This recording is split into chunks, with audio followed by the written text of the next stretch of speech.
Hi, my name is Kiki and welcome to You Are a Natural, where we discuss ways to stay healthy and happy naturally.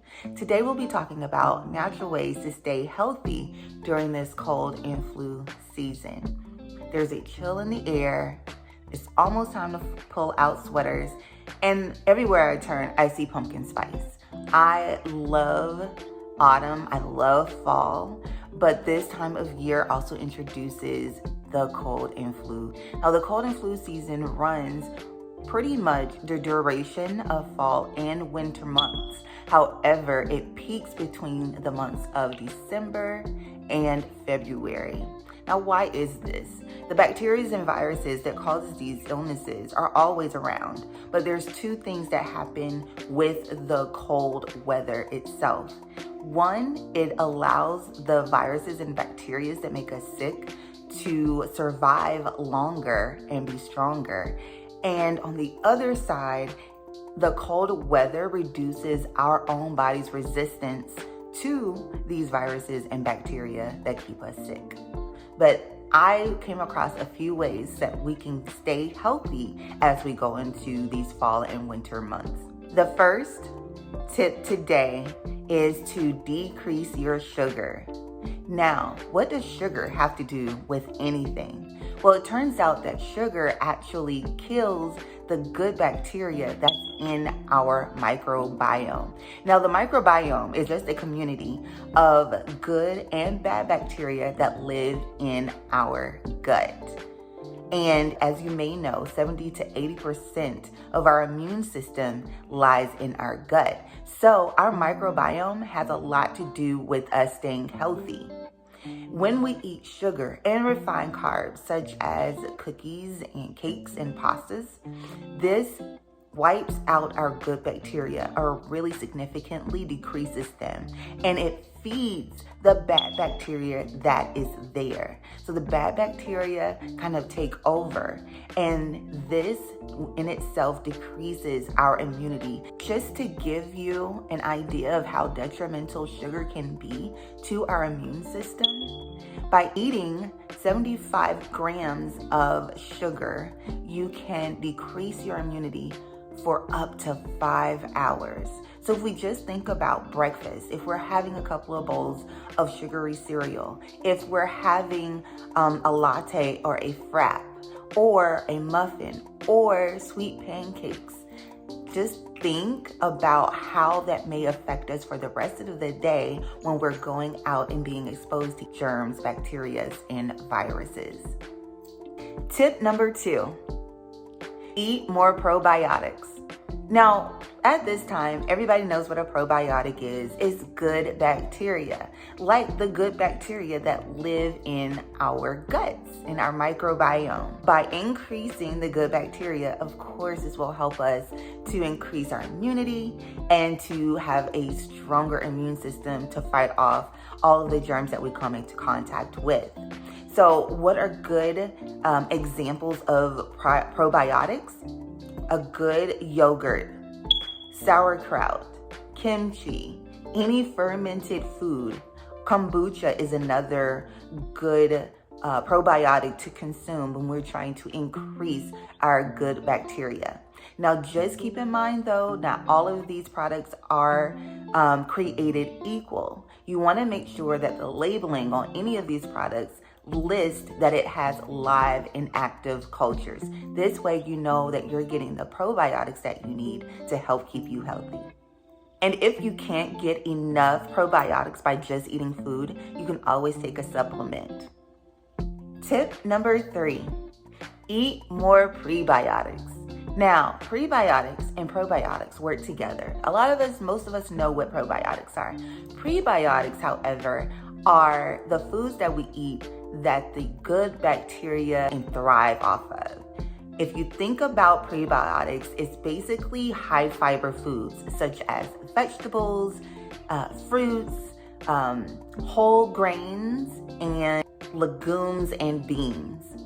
So stock up on the apples, the collard greens, the spinach, Get mushrooms, beans, red beans, black beans, chickpeas, anything like that is going to help us stay healthy during this part of the year. It's going to feed our good bacteria and help them to multiply and to keep our bodies healthy. Tip number 4. So tip number 4 is to increase your intake of vitamin D.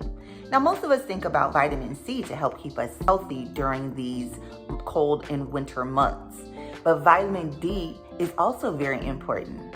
Now, considering that about 42% of adults in the United States are deficient, and anywhere from 50 to 70% of kids between ages 1 and 11 have a very low amount of this vitamin in their systems, we want to make sure that we really increase the amount that we're getting during this time and leading up to this time. Now, in the summertime, we're outside in the sun and we're getting plenty of vitamin D while we're in the sun. And again, in the cooler months, we're inside more, and we want to make sure that we increase it by eating foods that have vitamin D. One of my favorites is salmon. Salmon is a great source of vitamin D, and as well as other oily fish such as sardines.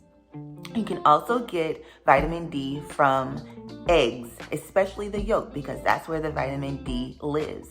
Interestingly enough, mushrooms also are a good source of vitamin D because apparently they synthesize the vitamin D that they soak up from the sun just like we do. Now, of course, if you don't eat enough of these foods, you can also take a supplement of vitamin D. All right, so tips number 5 and 6 kind of go together. So tip 5 is to get adequate exercise. Again, we may be wondering, what does exercise have anything to do with keeping me healthy from the cold and flu? Well, exercise helps to circulate the good immune cells in your body all over your body. All right, so we want those immune cells to be everywhere to help keep your whole body healthy. 2, exercise increases your body temperature. So just think about when you have been sick in the past. Your body creates a fever, which is a natural immune response to being sick. The fever helps to kill the infection, just like the summer sun does. So when we exercise and we raise our body temperature, it helps to kill any lurking bacteria or viruses that are trying to make us sick. Another great benefit of exercise is that it reduces our stress levels. Our stress levels need to be low in order to stay healthy and happy, and that helps to boost our immune system. Lastly, exercise, which takes me into tip 6, helps us to sleep better, more deeply, and more effectively. So tip 6 is get enough sleep. A lot of us are busy and we're running around and we don't get enough rest. But enough rest and enough sleep is essential to staying healthy, especially during these months of cold and flu and COVID season. So much so that if we are getting less than 7 hours of sleep, we can increase our vulnerability and our chances of getting sick by up to 300%. Our last and final tip, number 7, is use essential oils. Essential oils are oils that are extracted directly from plants, and many of these extracts have compounds that are antiviral, antifungal, and antimicrobial. All of these things help us fight against the germs that are introduced to us during this time of year. Now, you can use essential oils to wipe down your hard surfaces, such as counters and bathrooms and doorknobs. You can also use it as a mist to mist over your soft fabrics, your couch, or your bed or pillows to help disinfect these surfaces. You can also use it in a diffuser to help disinfect the air from harmful pathogens that could make you and your family sick. Some of these essential oils that have these compounds are lemon, orange, and grapefruit oils. Also, you can use eucalyptus, rosemary, cinnamon. So for a recap, tip 1, reduce your sugar and your refined carbs. Tip 2, eat more probiotics. Tip 3, eat more prebiotics. Tip 4, increase your vitamin D. Tip 5, get adequate exercise. Tip 6, get enough sleep. And tip 7, use essential oils. Now, if any of this information was helpful and you think that you'll use any of the tips that I shared today, please hit the like and subscribe button. Thank you so much for stopping by. And until next time, feel good and be well. Bye.